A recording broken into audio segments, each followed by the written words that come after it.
মাঠের রেফারি রিয়ালের পক্ষে থাকলেও ভিএআর এর কারণে হেরে গেল রিয়াল মাদ্রিদ। ম্যাচের শুরুতে পেনাল্টির সিদ্ধান্ত পেলেও ভিএআরকে ফাঁকি দেওয়া তো সম্ভব না।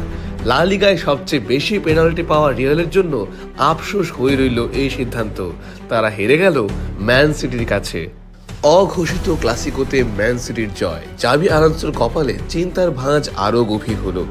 গত ইউসিএল ম্যাচে ম্যান সিটি রিয়াল মাদ্রিদকে হারিয়েছে 2-1 গোলে। বার্নাবিউতে এর আগে গত ম্যাচে সেল্টা ভিগোর কাছে পরাজয় দেখতে হয় মাদ্রিদকে, আর এই ম্যাচে আগে গোলের সূচনা করলেও লিড ধরে রাখতে পারলেন না জাভি আলোনসোর শিষ্যরা। মিনিটে রিয়াল 1-0 ব্যবধানে এগিয়ে যায়। গোল করেন রদ্রিগো। 32 ম্যাচ পর গোল করলেন এই ব্রাজিলিয়ান। ভাবা যায় এমনই দুরবস্থা।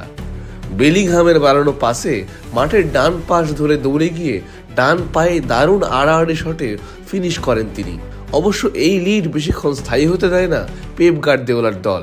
34 মিনিটেই 1 গোল করে সমতায় ফেরে ম্যান সিটি। রায়ান শেরকির ক্রসে জস্কো জিভারদিওরের head Real keeper Thibaut Courtois ফিরিয়ে দিলেও ফিরতি শটে নিকো ওরেইলি বল ঢুকিয়ে দেন জালের ভেতর। ম্যাচে আসে 1-1 সমতা। 39 মিনিটে আন্তোনিও রুডিগার করলেন এক বড় ভুল। ডিবক্সের ভেতরে ফাউল করলেন এর্লিং হাল্যান্ডকে। অবশ্য না করেও উপায় কি, এই আগ্রাসী ফরওয়ার্ডকে থামানোই এক বিরাট চ্যালেঞ্জ। যেভাবে গোলের সম্মুখে এগিয়ে যান, গোল যেন অবধারিত। রেফারি সিদ্ধান্ত দেয় পেনাল্টির। স্পট কিক থেকে নিখুঁত ফিনিশ করেন এর্লিং হাল্যান্ড। থিবো কর্তোয়া একেবারে বিপরীত দিকে ঝাঁপ দেন। সবাই ভেবেছিল কিলিয়ান এমবাপ্পে আর এর্লিং হাল্যান্ডের দ্বৈরথ দেখা যাবে এই ম্যাচে, কিন্তু ইনজুরিগত কারণে এমবাপ্পে ছিলেন না ম্যাচে। একদিকে এমবাপ্পেকে বেঞ্চেই কাটাতে হলো পুরো সময়, আর অন্যদিকে নিজের 50তম চ্যাম্পিয়ন্স লিগ ম্যাচে 51তম গোলটি করলেন এর্লিং হাল্যান্ড। প্রথমার্ধ শেষ হলো ম্যান সিটির লিডের সঙ্গে সঙ্গে।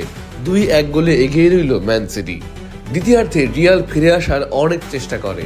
এমবাপ্পেহীন রিয়াল মরিয়া হয়ে ওঠে গোলের জন্য, করে 16টি শট, কিন্তু এর মধ্যে মাত্র একটি ছিল লক্ষ্যে।